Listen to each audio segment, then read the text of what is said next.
Hola, buen día. El día de hoy vamos a comenzar con la unidad 2 de la asignatura de Medicina del Trabajo.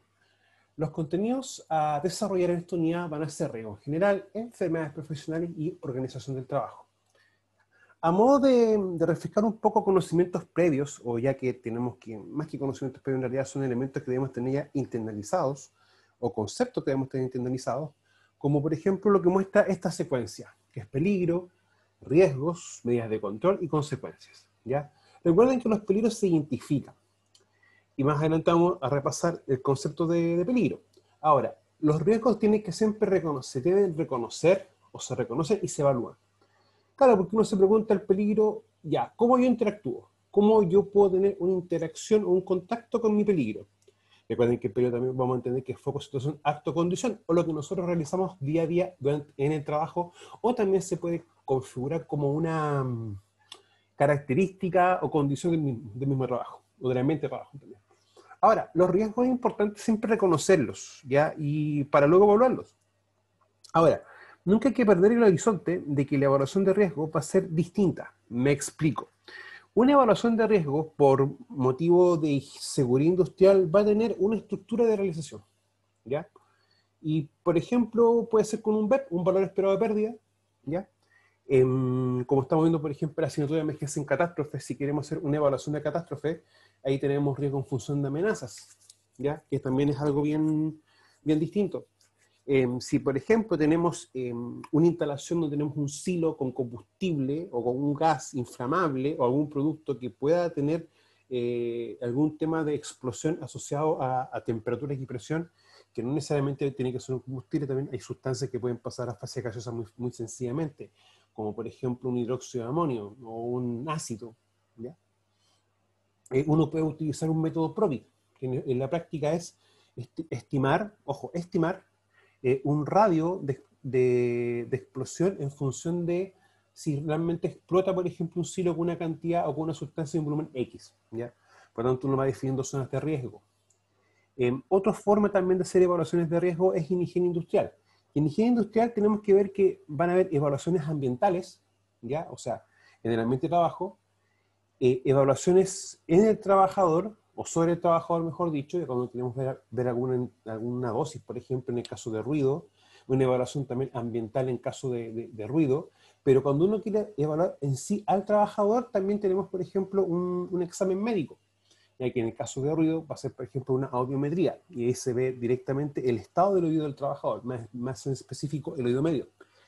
Pero también, por ejemplo, si tenemos alguna exposición a sustancias químicas peligrosas, tenemos que ver algún tema también de una muestra tanto de sangre como de orina, que esto va a depender directamente del tipo de sustancia a la que estemos o a la que esté el trabajador expuesto, ¿ya? Ahora, yo siempre he dicho que cuando uno identifica el peligro en sí, uno identifica las cualidades, ¿ya? Eso hay que tenerlo bien claro. Etapa cualitativa. Cuando uno ya reconoce y evalúa el riesgo, eso ya pasa a ser etapa cuantitativa.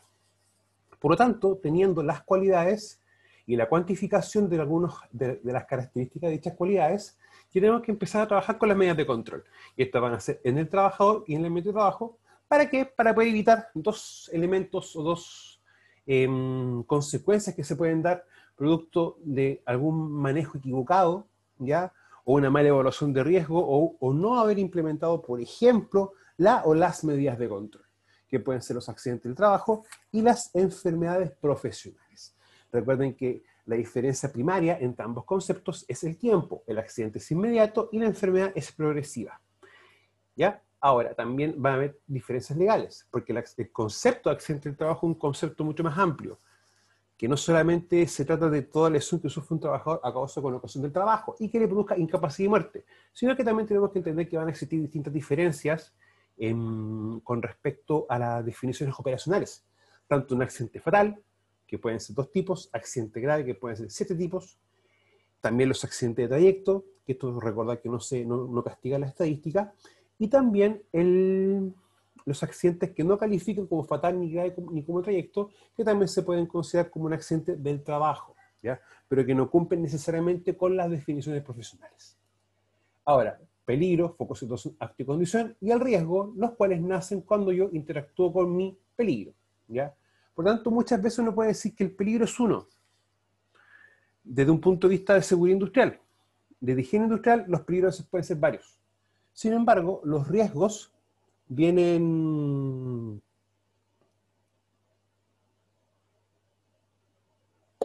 vienen también dados por la forma en cómo yo voy a interactuar con ellos, ¿ya? O sea, muchas veces en higiene industrial vamos a tener temperaturas, altas, bajas, presiones, ¿ya? También vamos a tener contacto con humedad, por ejemplo, excesiva baja humedad, entre otros factores. Por lo tanto, muchas veces decir que el peligro es uno solo, desde la perspectiva de la higiene industrial, no es tan real en realidad. Ahora, el concepto de peligro, fuente de situación, acto, condición y acto con potencial para causar daño, cualquier condición o acción de la que puede esperarse que cause o sea la causa daños físicos, y por lo tanto podemos decir que cualquier actividad corresponde a un peligro, o sea, cambiar un neumático, trasladar una caja, armar un mueble, algo cotidiano, por ejemplo, como limpiar un baño con un producto químico, cocinar, sacar basura, entre otros elementos, se consideran peligros.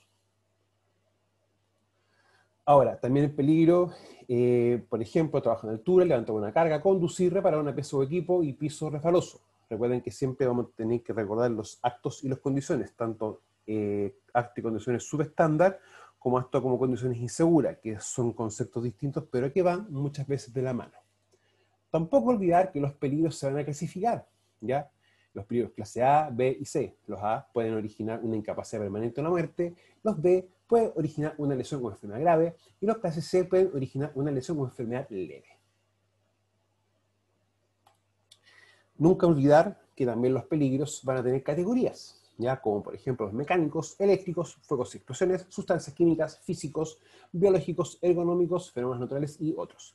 Recuerden que esta clasificación de los peligros me va a ser muy importante, porque de ahí yo cuando empiezo a desarrollar o a abrir cada una de estas como pestañitas, voy a empezar a observar los distintos riesgos que se pueden originar. Ojo, los que se pueden originar.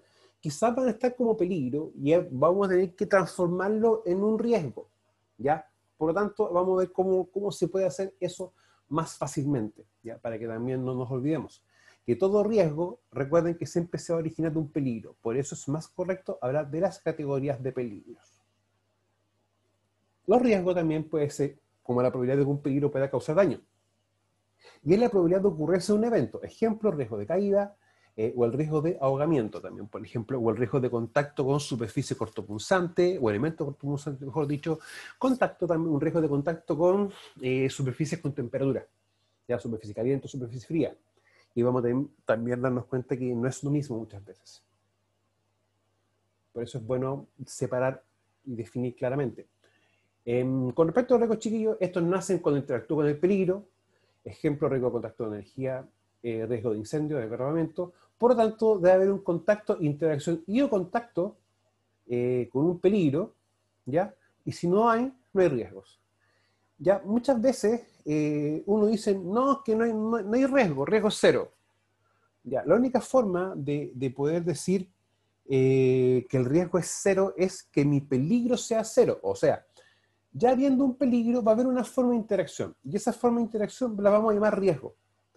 Pero si yo el peligro digo que es cero, es porque no hay absolutamente nada con que interactuar. Y bajo ese punto de vista, vamos a decir siempre que el riesgo es cero. Hay sustancias, por ejemplo, que pueden tener múltiples riesgos. O sea, por ejemplo, estamos trabajando o limpiando una superficie con algún producto de limpieza. Ya, por ejemplo, un alcohol metílico. El alcohol metílico es el 70% de lo que se está utilizando mucho para poder limpiar superficies producto de sus características desinfectantes. Ya. Pero esto también tiene va a tener siempre dos riesgos asociados directamente al contacto. Y el segundo, a la inhalación. ¿Ya? Se puede considerar que esto muchas veces puede ser una sustancia corrosiva, ¿ya? O que puede producir alguna alteración en la piel, primero que todo. Y segundo, va a producir algo por el sistema respiratorio. Entonces vamos a tener un riesgo de contacto con alcohol y un riesgo de inhalación de alcohol. ¿Ya? Ahí vamos a tener también dos cositas bien puntuales que uno tiene que empezar a ver. Cuando uno empieza también a reconocer o identificar los peligros, uno establece las cualidades. Y esas cualidades nunca se olviden de que va a ser el desarrollo de todo lo que es el componente del GEMA en esa actividad. O sea, la gente, el equipo, el material y el ambiente. Por eso siempre es importante tener claro ese mecanismo, porque uno dice, no, profe, es que yo no sé identificar peligro. Sí, pero es que el peligro, por ejemplo, es una condición. O sea, mala iluminación, ejemplo 1, ejemplo 2, piso resbaloso, perdón, que la escalera no tengan pasamanos, o que, por ejemplo, los peldaños de una escalera no tengan alguna goma antideslizante.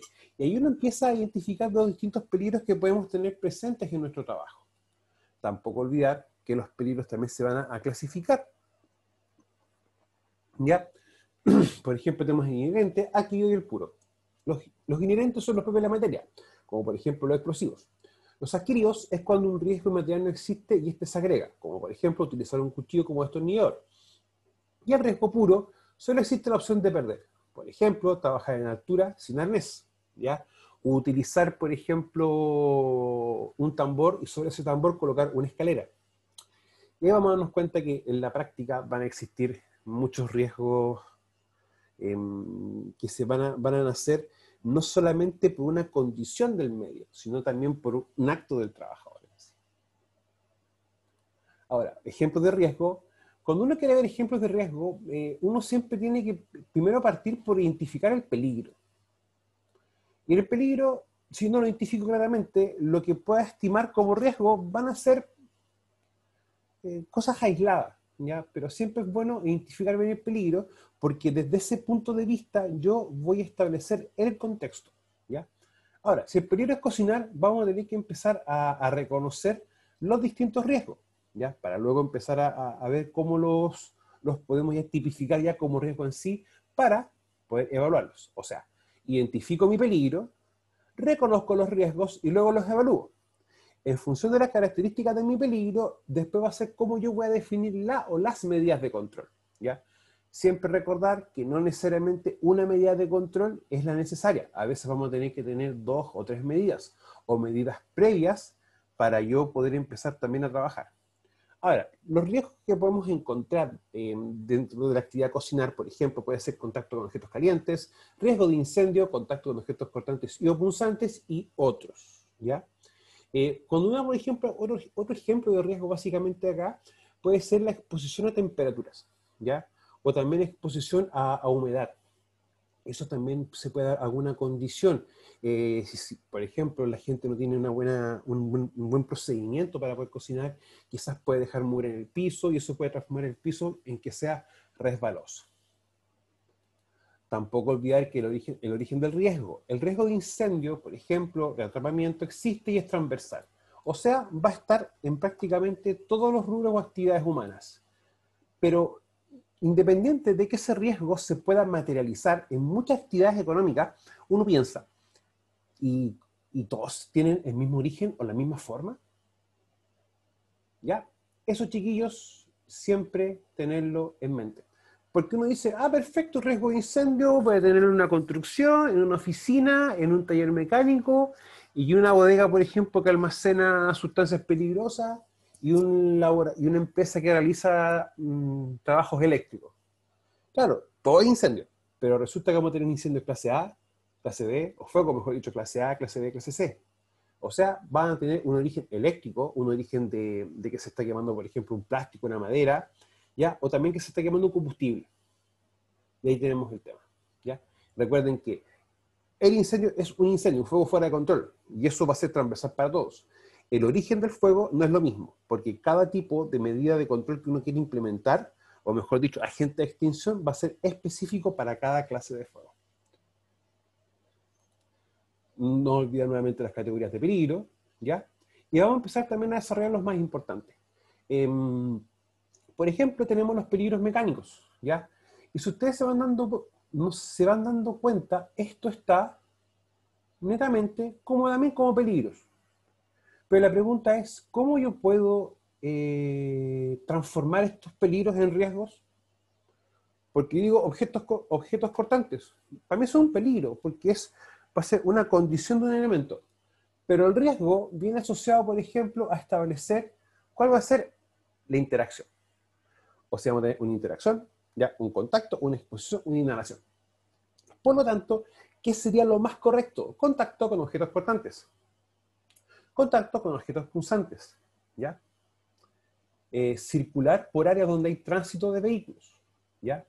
Contacto con partes de máquinas en movimiento, ¿ya? Etcétera. Entonces, vamos a tener también que tener ese contexto, ¿ya? Miren, chiquillos, la categoría de peligros mecánicos siempre hace referencia a movimientos. Eso es lo que hace referencia, movimientos. Por lo tanto, el transitar, ¿ya? El desplazarse, el mover algún elemento, siempre se va a considerar, ¿ya? Dentro de la categoría de los peligros mecánicos. También tenemos fuego y explosiones, ¿ya? Que muchas veces en el caso de fuego y explosiones, y también como los eléctricos, diferenciar entre peligro y riesgo bajo este concepto o esta modalidad es muy, a veces como muy sutil. Porque, por ejemplo, uno dice incendio eléctrico, y en este caso es riesgo de incendio eléctrico, riesgo de fuego y explosiones combinados, riesgo de fuego y explosiones de sólidos, riesgo y explosión de líquidos, y riesgo de fuego y explosión de gases, ¿ya? Acá en la parte eléctrica está bien, contacto eléctrico, eso está como riesgo en sí, ¿ya? Y la electricidad electrostática muchas veces como uno puede colocarlo como riesgo, como una exposición o trabajar en ambiente con electricidad electrostática. ¿Ya? Esto, chiquillos, es la electricidad que sale en el ambiente, y esto también viene asociado mucho a el trabajo que se puede realizar en gran altura geográfica. Perdón, tenemos que también tener como esa noción. Sustancias químicas, ¿ya? Siempre cuando uno habla de sustancias químicas pueden haber dos riesgos principales. Uno que es el contacto y la inhalación, ¿ya? Y eso no va a tener dudas. Yo siempre he dicho, es importante reconocer los riesgos y los tipos de riesgos, porque eso me va a orientar para poder terminar bien la evaluación. O sea, entre identificar el peligro y reconocer el riesgo a lo que yo estoy trabajando y estoy expuesto, digo yo, perfecto, esto debe evaluarse con seguridad industrial o esto se debe evaluar con higiene industrial. Y ahí yo empiezo a definir bien las distintas pautas o formas de evaluación, ¿ya? Independiente que después uno diga, perfecto, voy a aplicar una medida de control en función de la jerarquía de controles, por lo tanto, los controles van a ser los mismos.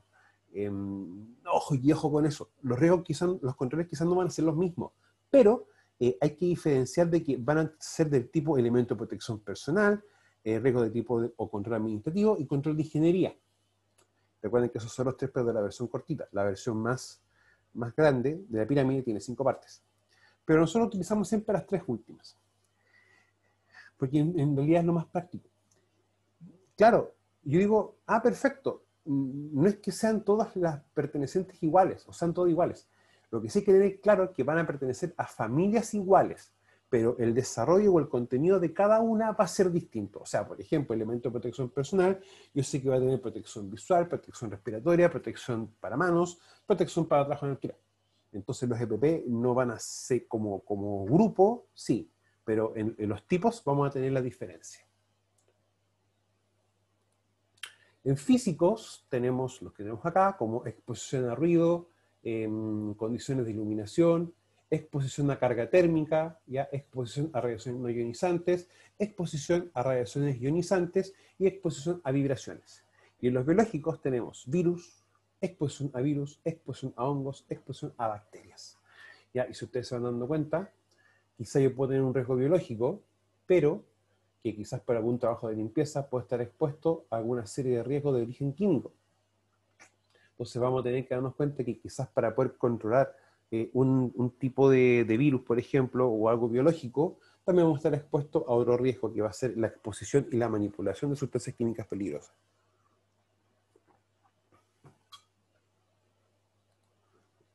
Los ergonómicos, ya que muchas veces los ergonómicos, yo siempre he dicho, tengo la seguridad industrial, tengo la higiene industrial, pero cuando quiero hacer evaluaciones ya más en específico de parte de movimientos o traslado de personas, tengo que ver sí o sí la parte de economía y tomarlo como una rama ya de la prevención de riesgo y que me permita poder hacer evaluaciones ya más específicas. Acá tengo repetitividad de movimientos, esfuerzo por manejo manual de materiales, carga mental cognitiva, ¿ya? Carga mental psicoafectiva, exigencias ambientales, exigencias organizacionales y diseño inadecuado del puesto de trabajo. En el próximo módulo tenemos que, de hecho, tenemos la asignatura de ergonomía, ¿ya? Por lo tanto, vamos a trabajar esto ya más en específico, ¿ya? Así que para que nos pongamos también a pensar un poco en esa asignatura más adelante. Fenómenos naturales, ¿ya? Que esto también viene asociado a lo que, por ejemplo, lo que puede ser a emergencia y catástrofe, ¿ya? Que vamos a tener que también ver, por ejemplo, qué protocolo podemos tener en las caídas de rayos, que básicamente son las condiciones de infraestructura, y en otros, que por ejemplo lo que son asaltos y atentados, hay que abordarlos directamente con un plan de emergencia. Ya muchas veces acá tenemos que tener plan de emergencia y plan de respuesta, que aunque la diferencia es muy sutil, muchas veces dentro de los planes de emergencia tenemos planes de respuesta. Sin embargo, como estos son elementos ya asociados a una característica o condición geográfica, es importante tenerlos bien como separados, ya para contexto, para en el fondo tener los documentos necesarios y no estar generando más elementos o compuestos que sean difíciles para las personas. ¿Ya? Y trabajo en espacios confinados, que en sí es un riesgo ya específico, netamente asociado a una condición ambiental. Ahora, siempre, yo he dicho, cuando uno quiere comprender un elemento o una actividad, debe volver a lo básico. Y lo básico es entender Frank Beard, ¿ya? Y Frank Beard habla siempre de dos elementos principales, que es la pérdida y la falta de control. Y siempre habla que lo primogenio o lo más básico para explicar una pérdida es falta de control. ¿Ya? Por ejemplo, estándar incorrecto, ¿ya? O un procedimiento que no esté adecuado, un procedimiento que no se cumpla, y muchas veces los programas que estén mal hechos o incompletos, o simplemente se cortan y se pegan, ¿ya? Y no se adecúan a la realidad como empresa. Y eso es así siempre. Ahora, por eso uno está en el fondo, para poder normalizar y ordenar todo lo que sea nuestro estándar documental. Eso es así. Ahora, las causas básicas siempre van a empezar a explicar las causas inmediatas. Y las causas básicas son los factores personales, factores de trabajo, las causas inmediatas, tanto la acción como la condición subestándar y el incidente. El incidente es el contacto con energía o un subestándar. ¿Ya? El incidente uno siempre dice como el casi casi, o el casi me caigo, casi me corto, casi esto. ¿Ya? Pero recuerden que si ya hay un daño, estamos hablando de pérdida. Las causas básicas son el origen de las acciones y condiciones subestándar, ¿ya? O sea, de lo que tenemos acá. Y las causas inmediatas son las que explican directamente el incidente y el accidente. Recuerden que el concepto de incidente desde el punto de vista legal chileno, o en el caso chileno, no existe. Solamente existe el concepto accidente. Ahora, muchas empresas utilizan como un eufemismo o como una forma distinta de llamarlo accidente. Dicen incidente con pérdida. Y eso es, legalmente hablando no es correcto. En la práctica, los factores personales explican por qué la gente no actúa como debe y los factores de trabajo explican por qué existen o se crean condiciones subestándar. Y la causa inmediata en la acción subestándar es la violación de un procedimiento de trabajo correcto establecido o aceptado como correcto, y la condición subestándar es una condición o circunstancia física subestándar. Nunca olvidar que siempre todo estándar o todo procedimiento, plan y programa que yo defina tiene que estar escrito. ¿Ya? Las palabras se las lleva el viento y no es válido decir es que te lo dije. No, mientras no haya un documento que me lo define, me lo tipifique, no va a ser correcto. Ahora, nunca olvidar que vamos a tener la causa básica que me explica las causas inmediatas, ¿ya? Y accidente-incidente. Y siempre que tenemos una lesión o pérdida, estamos hablando de un accidente. Ahora, nunca olvidar también que el incidente se puede definir como el acontecimiento no deseado que interrumpe un proceso normal de trabajo y que puede significar daño a la persona y daño a la propiedad. Y el accidente es un acontecimiento no deseado que interrumpe un proceso normal de trabajo, causando daños a las personas y daño material a la empresa. ¿Ya? O sea, el incidente paraliza o interrumpe un poco el ejercicio del trabajo, ¿ya? Pero el accidente, ya esa paralización ocurrió y generó un daño. Incidente, chiquillos, no es lo mismo que un accidente, ¿ya? Por lo tanto, legalmente hablando, este es el concepto que existe ya dentro de su definición de accidente grave con sus 7 tipos, de su accidente fatal con sus dos tipos, su accidente de trayecto, ya que también se va a tener en la práctica dos tipos, y el accidente que cuando no cumpla con la definición de los tres anteriores, se va a tipificar solamente como un accidente accidente de trabajo. La enfermedad profesional, que es distinto del accidente, ya que recuerden que una enfermedad laboral causa de manera directa en el ejercicio de la profesión o del trabajo y que produzca incapacidad o muerte, y siempre en el contexto laboral, ¿ya? ¿Y por qué siempre uno dice o remarca este concepto? Es porque en la práctica, cuando uno investiga un accidente y una enfermedad profesional que son distintos, en la investigación de por qué estos ocurrieron, van a tener siempre algunos puntos en común, ¿ya? Y uno define siempre, o tiene que definir siempre, un concepto que es el famoso mecanismo de acción, que en palabras simples es decir, lo que tú hiciste o lo que se hizo realmente explica por qué ocurrió esa lesión, ¿ya? O sea, si yo veo, por ejemplo, de que el trabajador presenta una quemadura y cuando veo el mecanismo que generó la quemadura no te explica eso, ya uno empieza a darse cuenta de que puede haber una falsa tipificación o una tipificación equivocada de una enfermedad profesional. O sea, perdón, de un accidente de trabajo en este contexto. ¿Ya? Y recuerden que un accidente que esté mal, que no cumpla con ciertas características, no se va a tipificar como un accidente de trabajo en la práctica, y eso ya pasa a otro tema u otro contexto, ya que acá vamos a tener quizás una figura de negligencia inexcusable.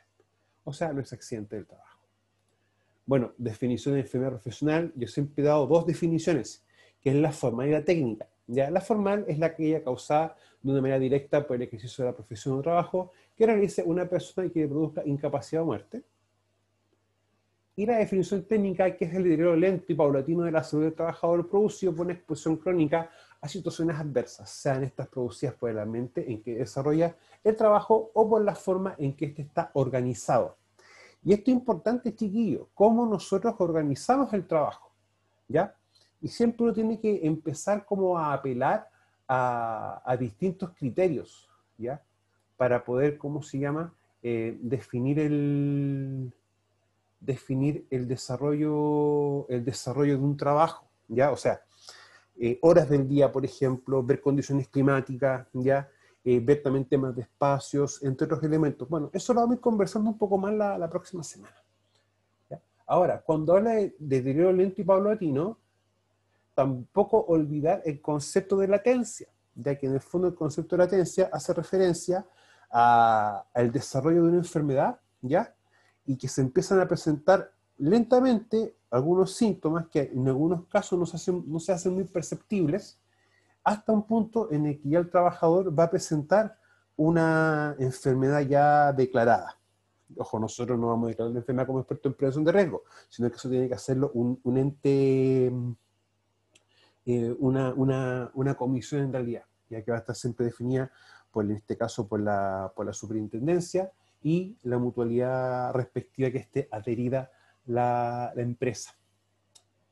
Bueno, forma de adquirir una enfermedad profesional por exposición del trabajador a un tipo de agente o sustancia tóxica dañina, a una concentración o cantidad de esa sustancia en el ambiente mayor a lo permitido, un tiempo de exposición a contacto y la famosa susceptibilidad individual.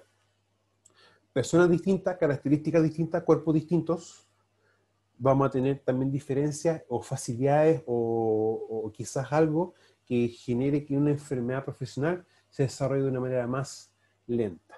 Ahora, chiquillos, nunca, a grosso modo, nunca olvidar esto, ya tener claro cuáles son mis categorías de peligro, definir bien los riesgos en función de esto, pero lo primogenio viene siempre acá, chiquillos, en el identifican siempre, ver las cualidades de todos los elementos, desarrollar el GEMA, cuánta gente, con qué equipos, qué características tienen los materiales, las herramientas, qué pasa con el ambiente de trabajo. Y eso es lo primordial para yo definir y reconocer bien los riesgos y ver cómo es evaluarlo y empezar a trabajar con toda esta metodología. Ya, chiquillos, que tengan muy buen día. Nos vemos en la clase grupal. Que estén muy bien. Hasta luego.